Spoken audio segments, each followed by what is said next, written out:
Guys, welcome back to the Packy Run podcast. My name is AJ Lagambina. And sorry, I was sipping my drink, but I am Dan Mayotte. I love it.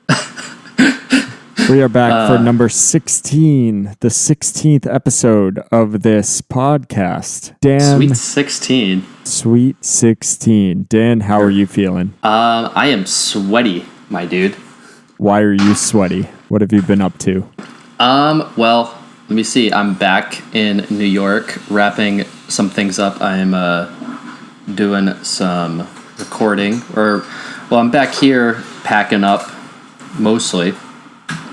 Last time being here for a while, it's a little bittersweet. I mean, there's moving to Boston at the end of this month, so that's exciting, and we'll see what life takes me. Well, because that was kind of, I don't want to say it was the dream for you, but it was part of the dream to make it to Brooklyn, and you did that basically right out of college and shit, and now you're making it back home. What does it feel like? I mean, the way it feels like to me is I don't feel done with New York yet, if that makes any sense. Like, if I had it my way and there wasn't a pandemic going on, I'd still be in New York. I'd still be here. I'd still be doing things. But the fact is, there's nothing happening. I mean, the thing is, like, a lot of jobs are not even going back. Universal Records, like one of the three major record labels in the country, like world, they're not even going back. They're staying put at home. And I mean, I work in the events industry. Like, events, when there's no events happening, there's no work.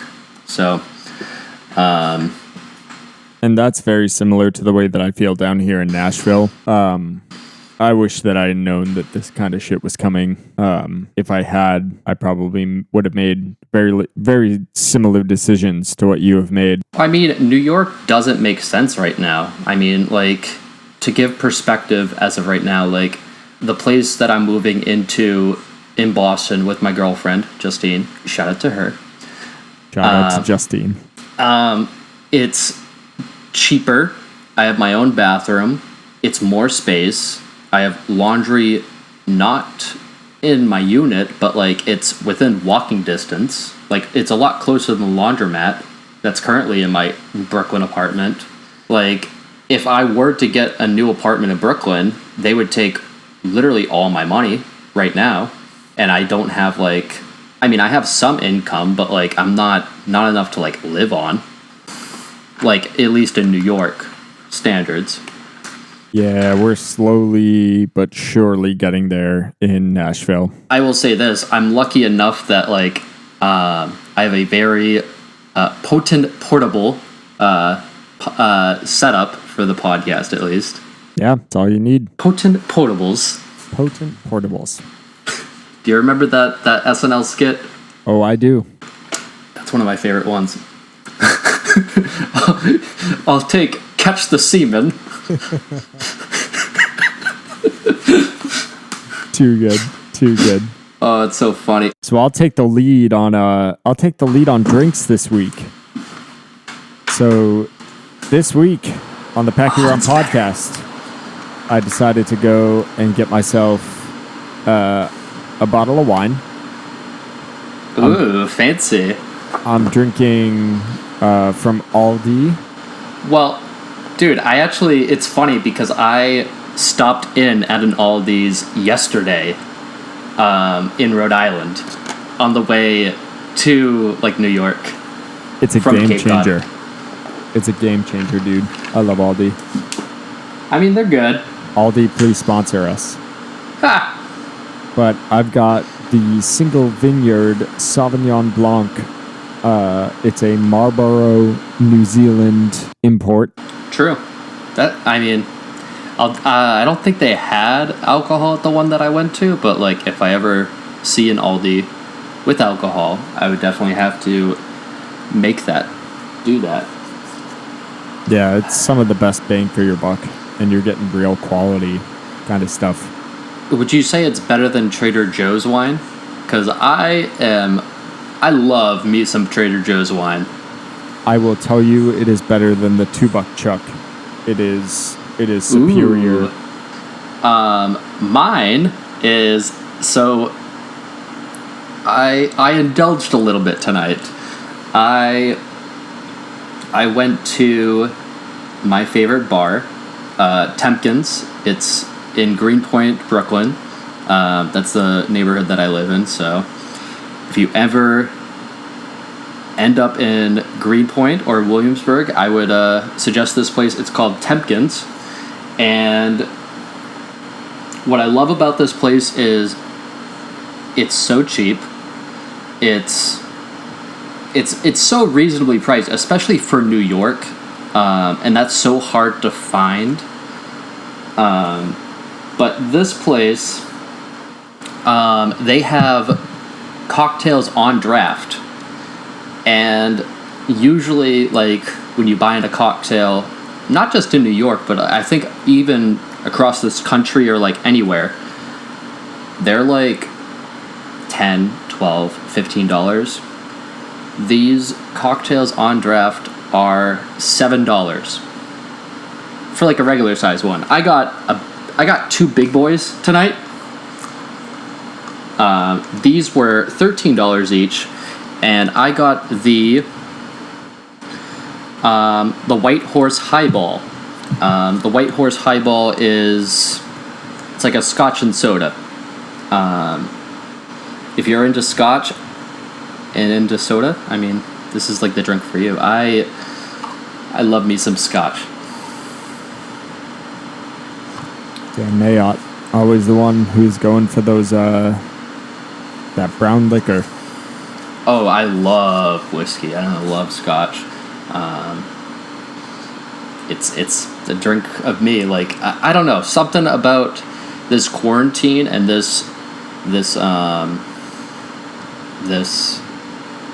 COVID, I've gotten into whiskey. Well, that's not altogether surprising, considering what I know of you when we were living together. So. Well, there was one night yeah, that is true. I mean, there was that infamous night with Brad's dorm, and I got, what's that really cheap bottle of whiskey that you can get? Like the cheapest bottle. Black Velvet? What is it, Black Velvet? Yeah, Black Velvet, I think, was the name. Yeah, that was awful. But you know what's funny? The next time I had whiskey, like my buddy Brendan Sullivan, shout out to him, he bought me like a whole bottle of Jameson, and somehow, so like we made multiple stops that night, and the first stop that we went to, they were playing Cards Against Humanity, and I just didn't feel like playing, and I was just sipping this bottle of Jameson, and somehow in the course of 2 hours it was all gone. Like, it wasn't like a fifth, it was like in between like the biggest bottle that you can get and like the small, like the fifth. You know what I'm talking about? Yeah. Somebody was like, "Oh, do you want that over ice?" I'm like, "Nah, I'm good." I'm just like taking chugs, and like my friends were like worried I was gonna throw up or whatever. I was good that night though. Well, I'm happy to hear that. Yeah. So, Dan, I'm not sure if you've been paying attention much to our podcast results and the people that have been listening over the course of the past few months. I think it's time to reintroduce ourselves to the people that are listening to us. Who are we as people? Why are we doing this? Why is the Packy Run a thing that we're doing? And then we can jump into the admittedly kind of sad state of affairs that is Boston sports, and we can talk a little bit about music.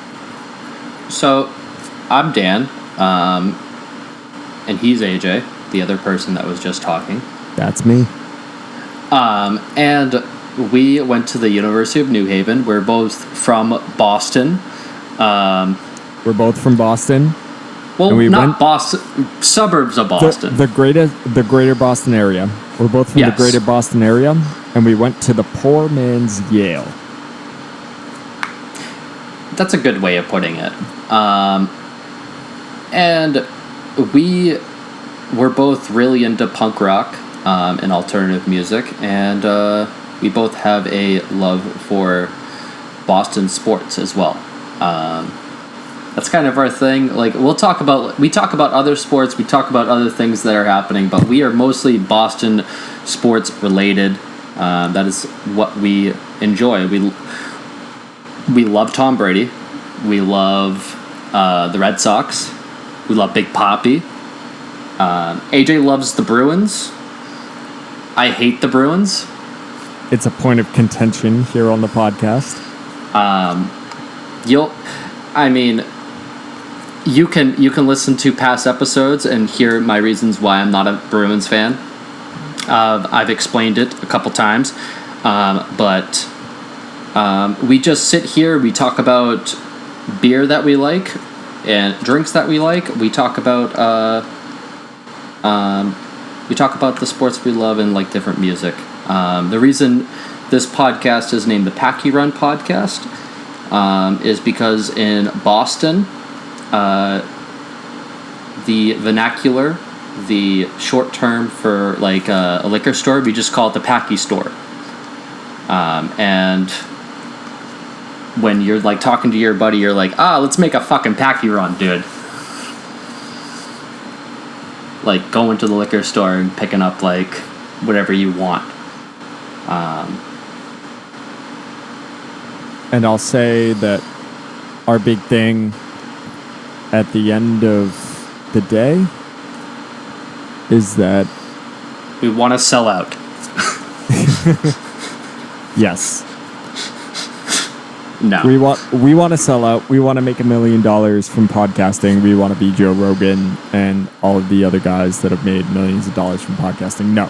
We do this because we enjoy it, and we started this podcast basically because coronavirus started, and we love to talk about sports. We love to FaceTime. We love to talk about like our different takes on music and our different takes on like bands and movies or like whatever it is.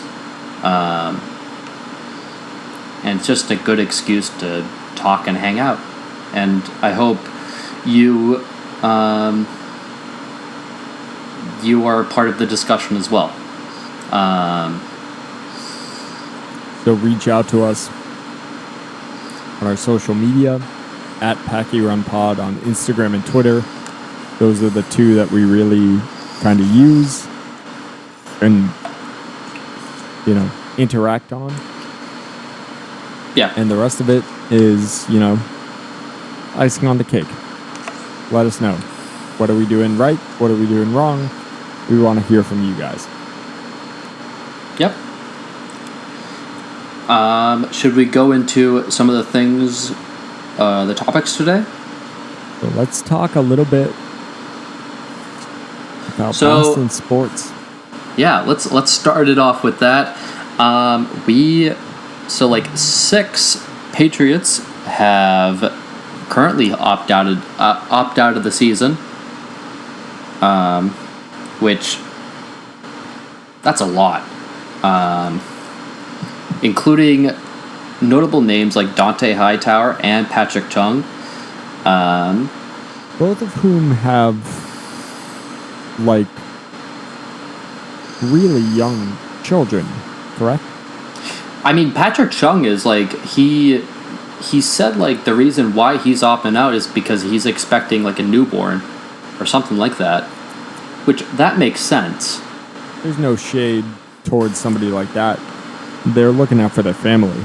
There's no shade towards any of the 6 people who have opted out. I mean, I don't blame them. I think, and honestly, there are some things that are more important than football.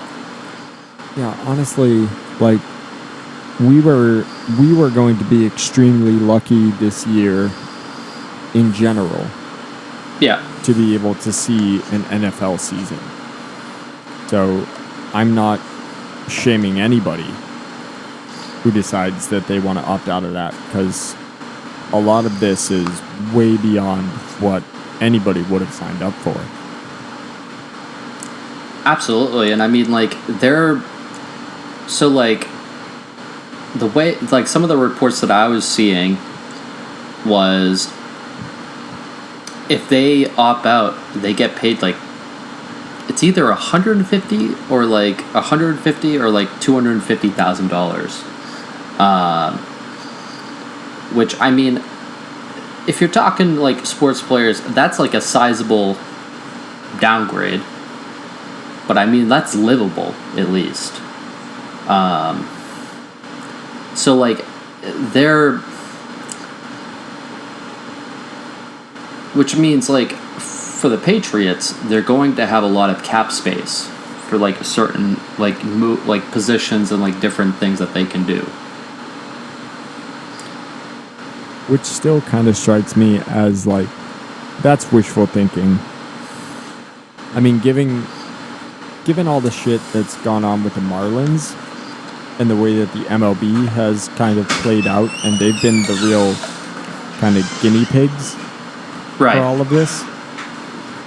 You know, if someone wants to, you're ridiculous if you're trying to throw shade at somebody who is opting out at this point, because there's no excuse. I mean, come on. I don't blame them, and you can't be mad about that. Like, I mean, they're doing what's best for their family at the end of the day. Like, if nobody wants to be at risk and like bring it home for like and have the chance that their family catches it, especially a newborn child.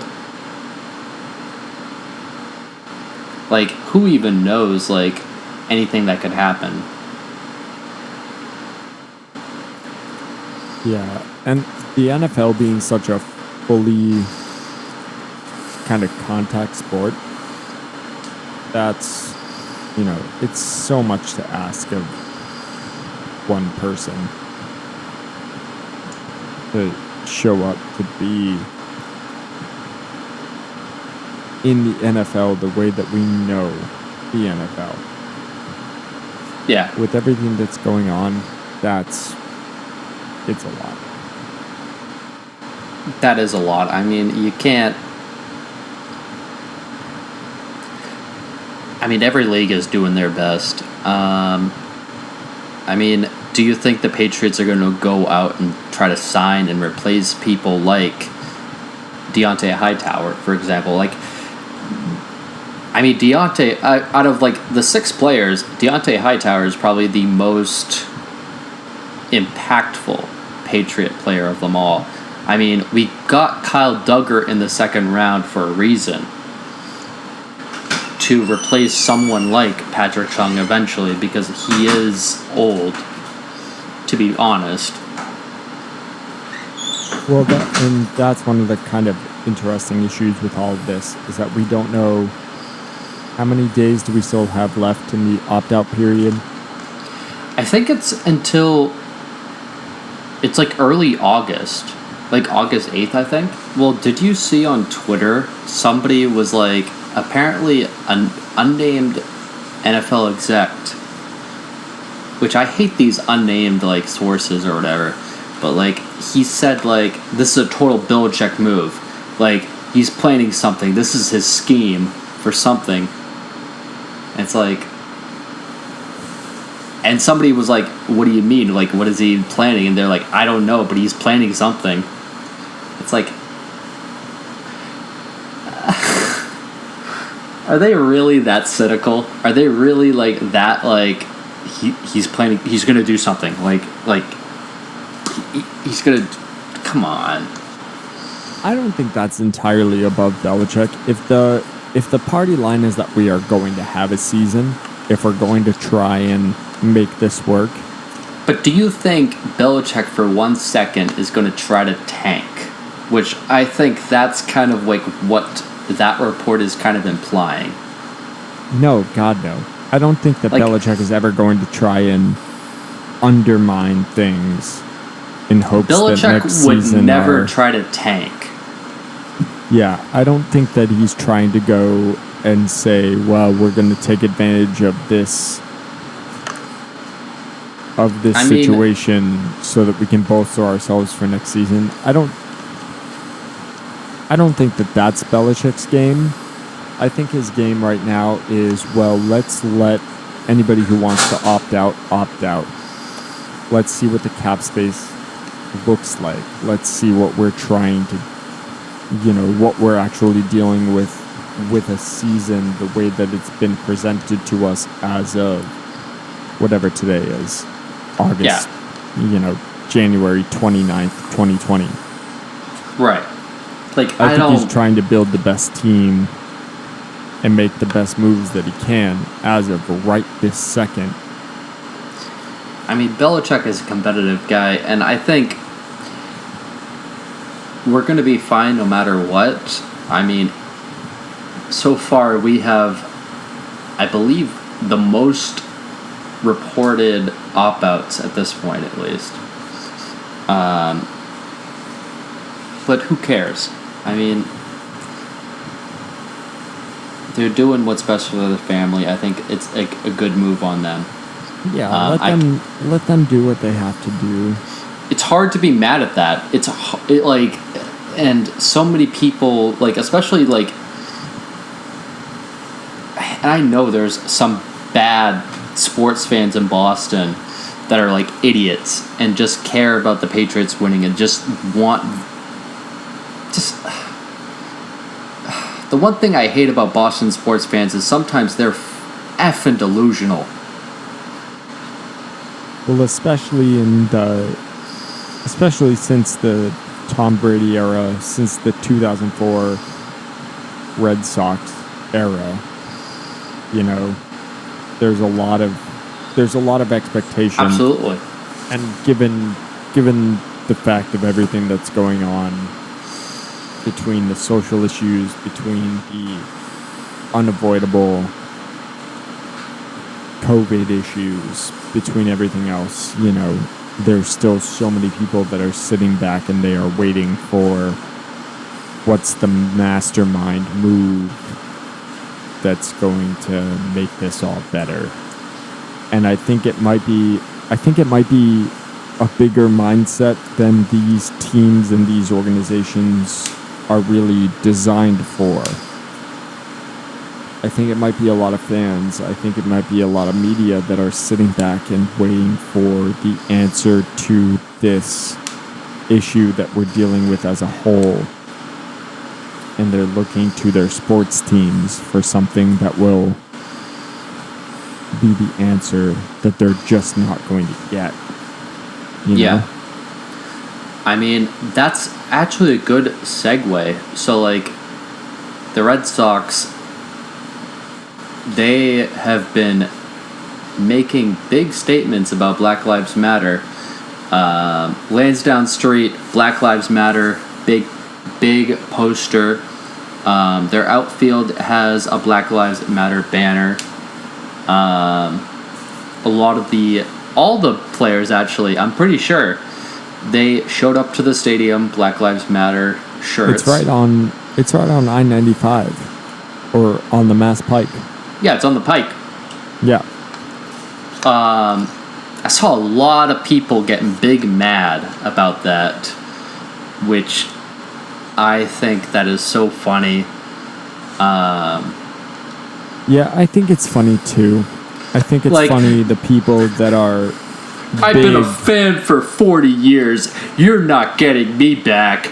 I am never coming back to being a fan of the Red Sox. All right, great. Yeah. We don't need you anyways. Yeah, let me. We've done this a couple of times on the podcast, and again, we're not making any money off of this. We don't stand to lose anything from this. So let me speak directly to people that are looking at that sign that's hanging over the Mass Pike. on the side of Fenway Park and everything else.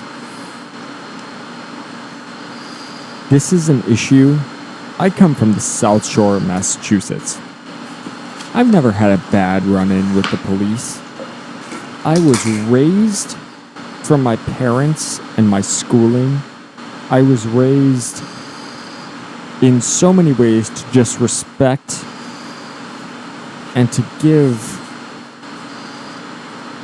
the police force and armed forces and everything else. I was raised to give them the benefit of the doubt. And for better or for worse, I still do. I think that there's a lot of people that are overseas fighting for us. I think that there are a lot of people in the National Guard. I think that there are a lot of people in the police forces that are fighting for us for the right reasons, and they're trying to do the right thing for us. But there's a systemic issue in this country, and we spoke about it a few episodes ago. If we want to get into that, it's because it's hard to understand. And I mean, like, Black Lives Matter is not pro-black and anti-white. It's not that at all. Yes, all lives matter. They do. We all matter as people. We all matter as human beings.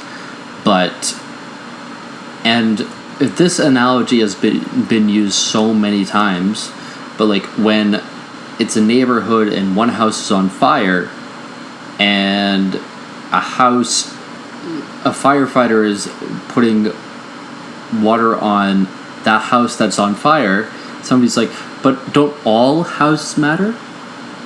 That analogy has been used so many times. That's kind of like what it means. And I think there is, especially in Boston, I love Boston, I love the city of Boston, but there is, for all the great things about Boston, there are some issues with it. There are problems with race. If you can look it up, there were busing in Boston. That was a huge issue back in the 70s. Massive issue. That was a massive issue, not just in Boston, but like across this country, the United States. My mother talks about it still. She always brings it up as like a point of contention with everything that was going on. Like, that was a huge issue where they were busing kids to different districts to try to seem like it was not racist. And it was a total nightmare. Thomas Yorkie, he was the former owner of the Red Sox.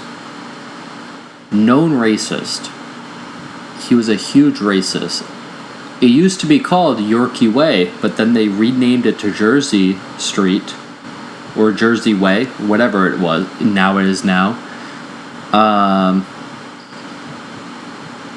Known racist, known bigot. You know, the Red Sox were the last team in the major leagues to have a black player after the color barrier. And that was not until 1959 or 1960. And it's not entirely surprising.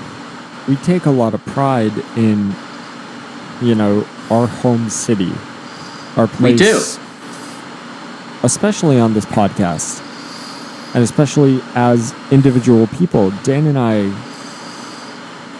love the city of Boston. I love what it stands for here in 2020 and the way that it's represented and everything else. But just like any place else, there are issues here. And well, for example, Torrey Hunter, he was a player back in the 2000s to 2010s. Like, he he had a no trade clause with Boston because the amount of times he was in the outfield and kids and people, not just like grown adults, but like kids, were screaming the N-word at him. Like, that's incredible. And that's a challenge.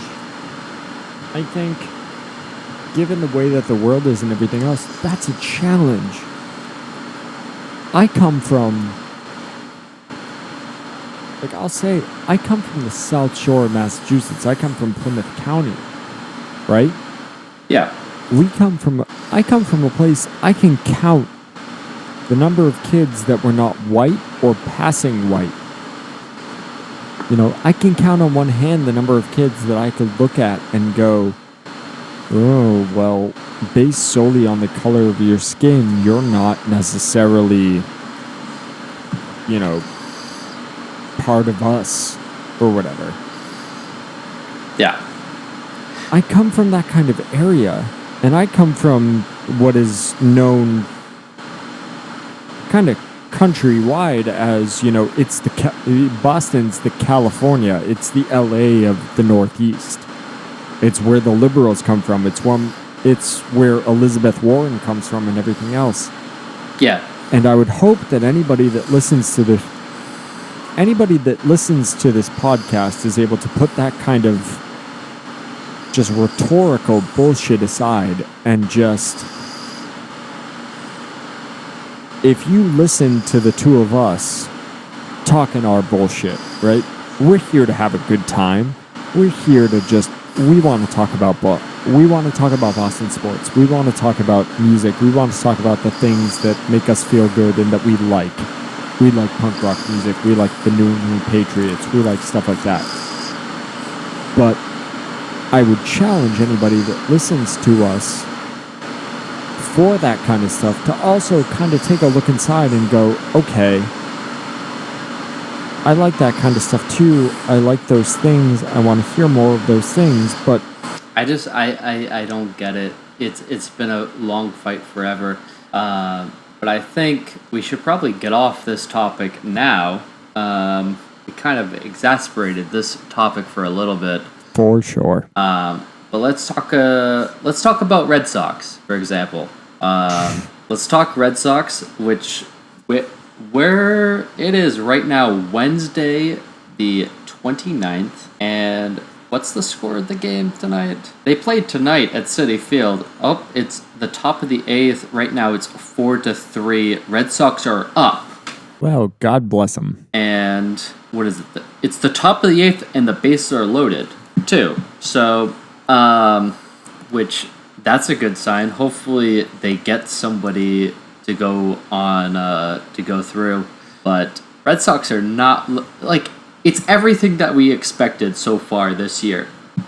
They came out the gate and they were swinging for the fences. That opener was, I didn't watch it, but like I was like in the car all day driving, but like I was so happy when I got the notification when it was done, and it was like 13-2. Yeah, they absolutely slapped the Orioles. Which they should have. I mean, the Orioles are the worst team in baseball. And not only the worst team statistically and everything else, like I can't even remember. It's not Camden Yards, is it? Yeah, that's their stadium. Yeah, I've been to Camden Yards. That's a beautiful stadium. Gorgeous. No one shows up. No, I mean, it's empty every single time. They're terrible. Not only as a team are they terrible, but like they have no home field. There's a lot of talk across all sports. MLB, NFL, NHL. They just got 2 in. Sox? The Red Sox did, yeah. Gorgeous. Yeah.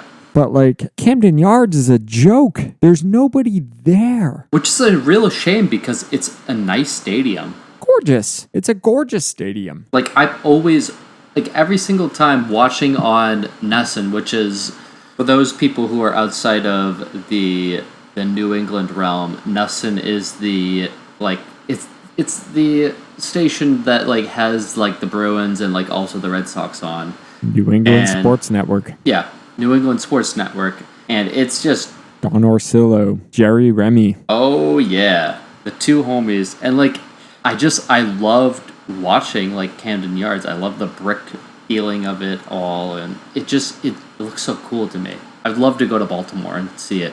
Having been there, I've been in Camden Yards. It's an incredible stadium, but no one shows up. It's because their teams aren't good. What year did you go to? I was in 7th grade. Yeah, they weren't good back then. So, but we talked a little bit about the Red Sox on a previous podcast episode. I think it was the last one, and we talked about how we saw this year as like a rebuilding year, and I guess it really shows at this point. I mean, we knew that our pitching staff was not going to be good.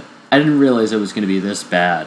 It's horrendously bad. I mean, outside of that 13-2 slapping of the Orioles, I watched that game and I was like, oh, okay, we might have something. We might have a couple of sleepers. We'll see how this goes. I watched Monday night. It was the Red Sox and the Mets. It was the thing was the Mets. They let's look at it. I'm looking at it right now on ESPN.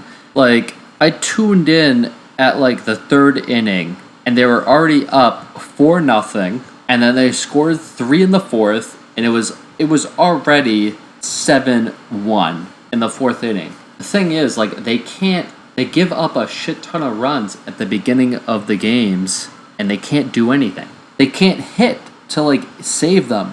I mean, I'm looking at the second game of the season, this short season. For example, the Orioles scored 5 runs in the first 2 innings. 5-0 in the first 2. That's hard to come back by. But like then they scored 2 in the 6th, 2 in the 7th, and then by that time, like that's hard to come back by for the Red Sox at least. Now, the Red Sox hitting is good to get them some wins. Their pitching is going to hold them back no matter what. And through this start of the season, they've given up at least 7 runs. It's the inverse of the Patriots.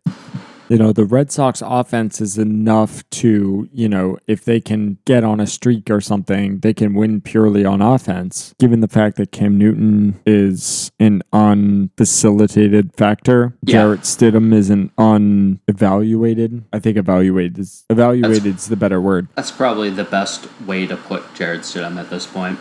They're not, they haven't been seen in an NFL setting. The Red Sox are fine on offense, but the pitching staff, the defense, is just abysmal. Nothing. I mean, I will give it to Xander Bogaerts. Did you see that that hustle play that he did? I did. So like for those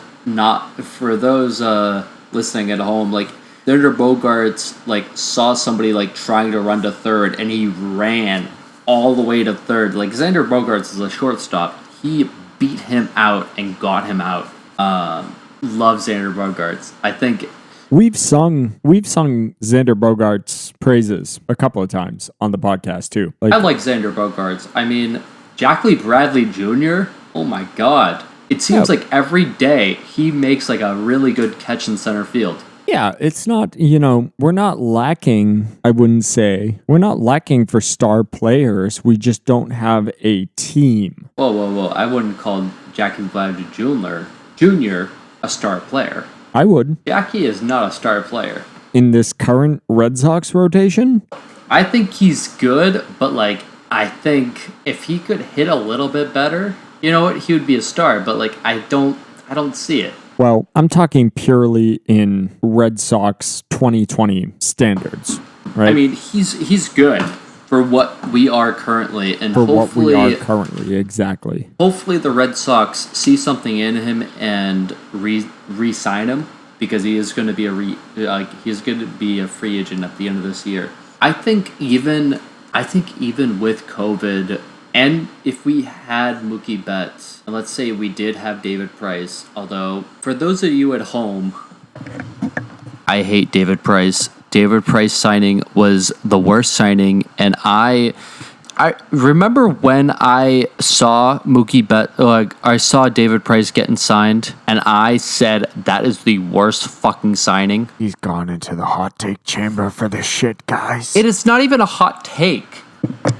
You don't sign a 30-year-old pitcher to a $200 million deal. That's not even a hot take. That is a right take to take. And when I saw that signing by the Red Sox, I was like, that is a bad signing. I hate that. And I think as sports fans, we need to make our GMs and hold them more accountable. When they make bad signings like that and signings that you don't like, they need to be held accountable. And you know what? Dave Dombrowski is not with the team anymore. To be fair, I think that was the worst signing he ever made. And David Price, although a good pitcher before he was with the Red Sox, that was a terrible signing on his end. You know, we're what, a week into this MLB quote unquote season? Yeah. Who knows when it will actually get canceled, though? That's the thing, especially with the Marlins team not resuming. I was just going to say play until next Sunday. Well, actually, this Sunday. Excuse me.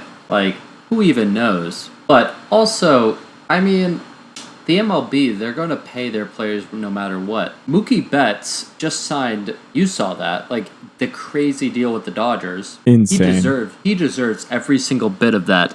And I am pissed off at the Red Sox because they could have signed him if they never got Nathan Eovaldi on $17 million, who, don't get me wrong, Nathan Eovaldi is the best Red Sox pitcher at the moment. Oh, Dan, let's go into the hot take.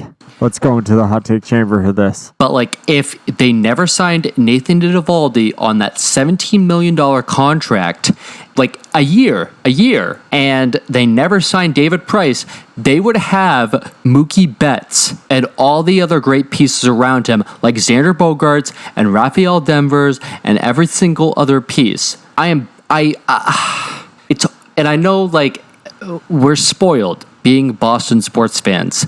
I get it. But Mookie Betts is the best homegrown Red Sox player since, you could say, Carl Yastrzemski. And I said that before, and I don't think that's crazy. We're in the hot take chamber for this, but it's not even that much of a hot take. We should have held on to Mookie. That could have made all of the difference in all of this. Mookie was my favorite current Red Sox player besides Big Papi. And he was the best homegrown player since Carl Yastrzemski. Carl Yastrzemski is arguably, I would say, probably the third best Red Sox player of all time. The second best in our farm system. I don't know if Ted Williams had a farm system. Let's say if he did, but Carl Yastrzemski would be the second best. I just don't get it. David Price messed this all up. David Price didn't mess this up. The Red Sox messed it up because they wanted to cut salary because they signed David Price to a bad contract. They signed so many people to bad contracts, and they screwed themselves. Also, Chris Sale, and this might be a hot take, he is the most overrated Red Sox player ever. Oh, absolutely. He had one good season with us. Absolutely the most. He has been injured the whole time. What has he done for me lately? He hasn't done shit. Yeah, he hasn't. And I know I'm mad, but I should be mad. He is wasting our time, and I am mad we didn't keep Mookie. At least we have Andrew Benintendi now, and we have all these young guys, but Mookie Betts would have made it a lot better. The MVP, come on. It's unacceptable. Call me a selfish Boston sports fan. I don't care. Maybe I am. Maybe we both are. I mean, I think here's the thing. Imagine if other sports cities were talking like how we're talking, and I feel bad for bad sports cities that have bad sports teams and keep getting fucked over by bad sports like management and GMs. I feel bad for you guys. I really hope you get you get good ownership eventually, and you get owners that actually care and want a winning team instead of just caring about the bottom line. We went off the rails a little bit with that. Yeah, we definitely did. But that might be as good a place as any to jump into a little bit of music stuff, because I had a little bit of an update. That's fair. I spent a little bit of time today back on chorus.fm, formerly known as Absolute Punk, a website that I used to write for, actually. And I went and I updated my profile. I went and did, yeah, he knows. Yeah, I do know. So yeah, I was digging around. I was on the forums. I updated my profile and everything. It was weird. It was weird to be kind of back, and I didn't do much in the way of posting, but I was like lurking around the forums, finding new ones. It was weird. Yeah? What have you found? What's like a new discovery that you have? It's actually one of my big discoveries, I guess, will actually be my recommendation for this week. I was digging around and I found the Touche Amore forum. True. Which that was the Touche Amore. Well, their vocalist was my recommendation from last week. He started a podcast called The First Ever Podcast. Your boy. Still really good. Should still check it out. But they released a new song today, actually, or I guess today at midnight. They released a new song. It's called Limelight, and it features Andy Hull from Manchester Orchestra, who was one of my absolute favorites. So really good song. It's cool. It's both like really professional sounding and glossy, but also really, really raw and like punky, which I like. So yeah, definitely go check out Limelight by Touche Amore. And I guess it's a single off of their upcoming album called Lament, which is their 5th studio album. It's crazy. Well, since we're doing recommendations, let me see.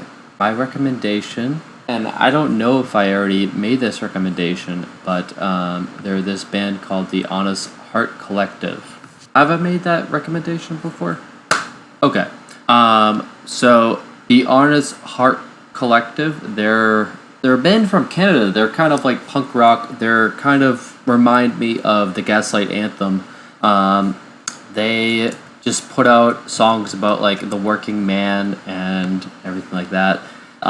They put out a new single called Line Work, and they have a great album that came out 2 years ago. It's called Grief Rights. It's very, DIY, Bruce Springsteen, Gaslight Anthem, kind of like working man's punk, and I love it. It's great. I would recommend that. Their new song is called, I already mentioned it. But just check that out. It's part of their new album that they're going to put out. I don't know when, but that is their plan. Well, that's a good recommendation. And man, we covered some ground this week. Yeah, we did. Well, Dan, as usual, it has been a pleasure. Pleasure is all mine. I assure you, it's all mine. But yeah, I guess we'll catch you guys next week with another installment. Yeah, we'll talk to you next week. We'll be back with 17.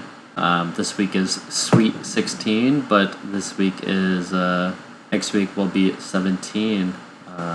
Who knows what that will bring on a week-to-week basis. The only way to do it. My dude, my guy. It's my guy. Yeah. Talk to you soon. Bye-bye. Bye-bye.